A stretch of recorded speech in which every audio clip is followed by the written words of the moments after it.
Right to the city is a critical issue for sustainable development because peoples, wherever they live, needs dignity, non-discrimination, and equity. And we know that cities are becoming a place for the privileged ones, where there's a divide between middle class and so-called urban dwellers, of which services, because it's provided in a commercial, profit-oriented way, are not actually reaching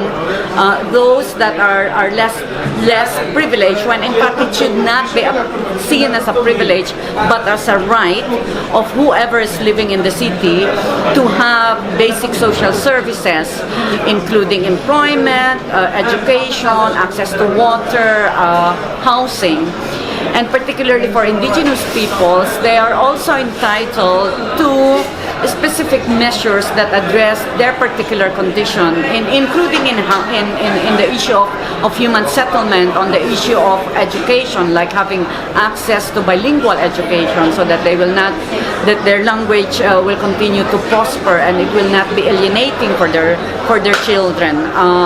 Access to appropriate health health services, because we also have our traditional means, our traditional ways, for example, on health services, and it's very alienating for indigenous women if they only have access to the modern system that they cannot understand. So there are certain conditions of which city dwellers should be entitled to certain special measures in order to prevent